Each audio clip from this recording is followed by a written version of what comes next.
In this video, I've got a super quick warm-up designed to help reduce your risk of injuries and help you perform better in your runs. We'll focus on dynamic movements that help get your muscles ready to move and improve your range of motion. And stick around because I've got a bonus exercise for those of you who struggle with tight hips. Let's jump right in. I've got Coach Lindsay here with me to help me demonstrate. We'll start with leg swings that will help you focus on your hips and hamstrings throughout this movement and improve the range of motion around your hips. Linz, you can hold on to my shoulder rather. Again, you can hold on to a broomstick or a wall or a lamppost on your runs. The idea here is you want to try and keep your torso upright and have a straight leg swinging back and forth. Really focus as much as possible on keeping that leg as straight as you can. Get that leg up as high in front of you as possible and as far back so you really are feeling you getting into those hips and hip flexors. Do 10 to 12 swings on each side and then move across to the other side. Again, really focusing on keeping the torso nice and still. You don't want to be rocking your body. If you can just maybe demonstrate, you don't want your body rocking back and forth. Really target everything coming out of the hip joint. So body upright, legs nice and straight or as straight as you can manage, 10 to 12 leg swings on each side. Okay, so once we've got the hips and the hamstrings nice and loose, we're gonna then move on to waking up our glutes, a really key area in force production and stability while running. But remember to stick around for that bonus exercise coming up soon. All right, next, let's get into the glute dynamic movement. Okay, for this one, again, you're gonna need some balance. So Linz, you're welcome to hold on to my shoulder again. On one leg, you're gonna cross your right leg across the left knee, so a figure of four shape. And then try and push your hips far back.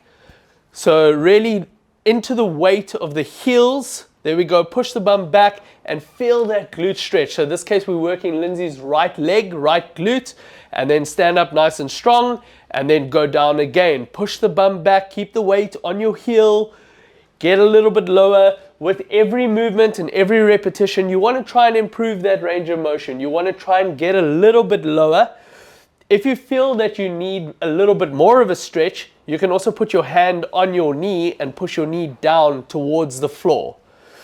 There we go, good. Push back, and then you can stand up and alternate sides. You can alternate sides. You can go left leg, right leg throughout the movement. Push the hips back a little bit, keep the weight on the heels. There we go, drive those hips back, and you can again push that knee down if you feel the need to. Again, you'll have to obviously change hands where you are balancing. Your glutes are crucial for supporting your hips during your runs, so it is important to get them warmed up early. Now, we're going to work on some key mobility exercises, but first, that bonus exercise that I promised. We are going to do a hip flexor pulse stretch. All right, Linz, using the mat, if you don't mind taking one knee. So long stride forward for me, down on your left knee. Move that right leg forward a little bit further, and then keeping the body upright, you are on your left knee. So lift the left arm up into the air, and then keeping that body upright, try and drive your hips forward so it feels the hip flexor stretching and pulsate. So quick down and release, down and release. Try and keep upright. Again, the stretch up here just gets a little bit more of a stretch into that hip flexor. You can do 10 to 12 of these reps on each side. Good. If you want a little bit more of a stretch, it is important then to take a bigger stride so you don't have your front foot too close underneath you. Swapping sides, again, nice long stride forward, and then drop those hips. So drive the hips forward, pulsating, upright. Good. Really stretch that arm up there. This stretch is great for opening up and loosening the hips. Really important in that drive phase of your running stride.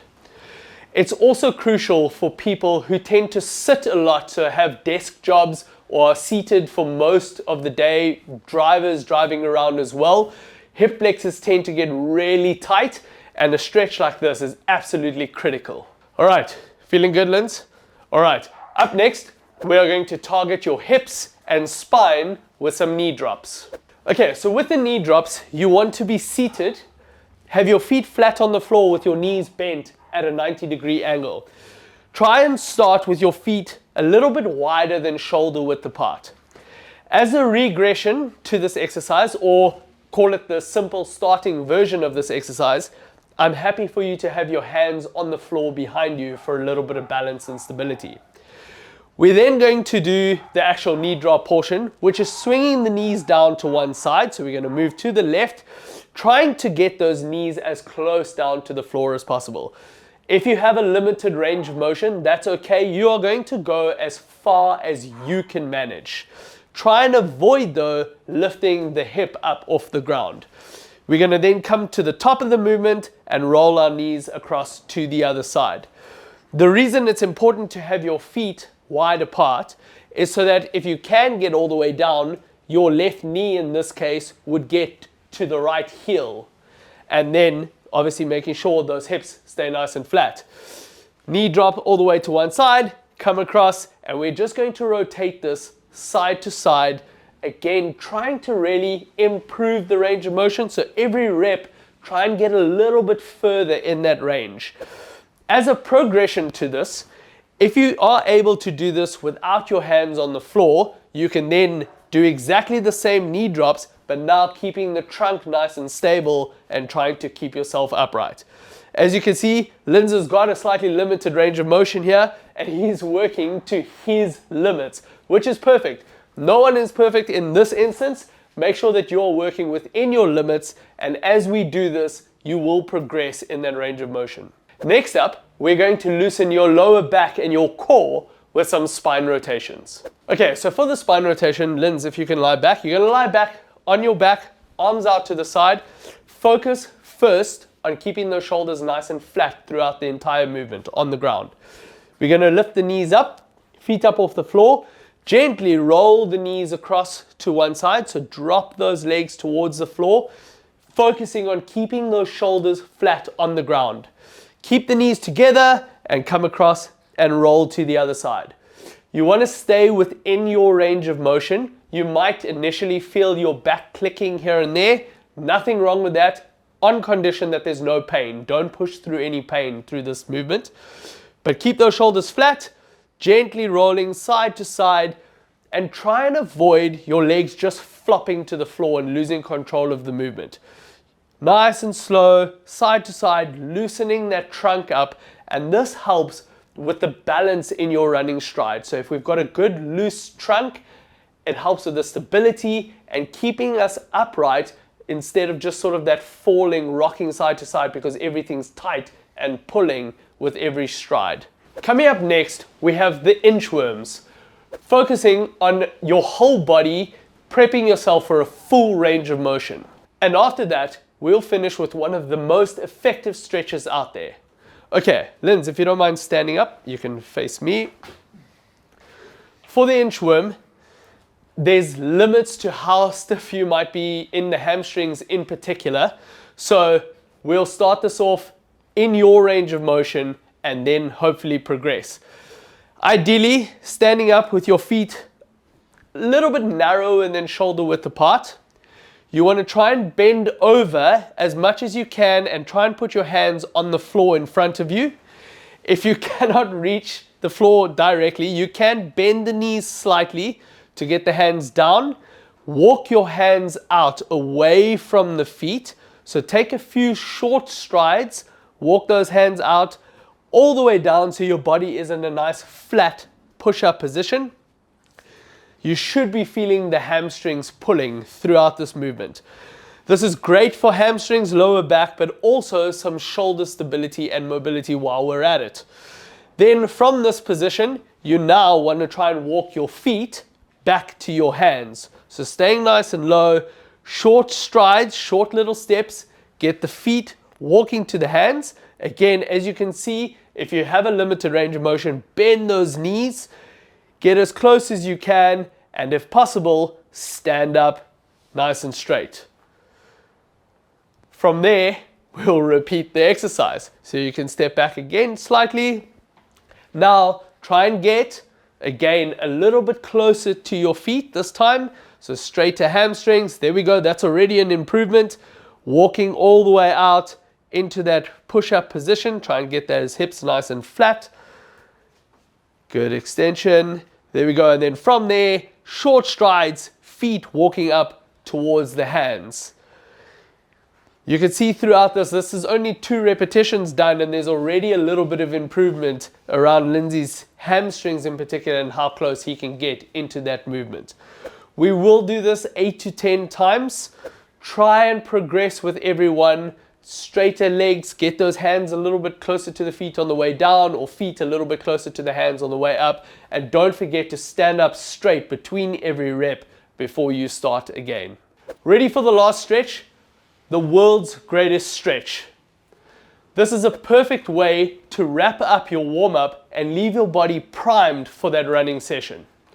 Okay, Linz, if you don't mind, right foot forward for me in a nice long stride. Good stuff. You're going to place your left hand down on the floor. Really important is to try and keep this right leg upright, so perfectly vertical. With your right arm, you're going to bend the elbow and try and get that right elbow as close to the inside of your right foot or the floor as you can manage. Keeping those hips nice and low. And then from there into a rotation. So bring the right elbow up, hand up towards the roof, and really focus on looking up at your hand. It forces more of a torso rotation. Again, we're going to then go back down. Bring that elbow down as close to the floor as you can. Try and get a little bit more in that range, and then rotate the torso rotation.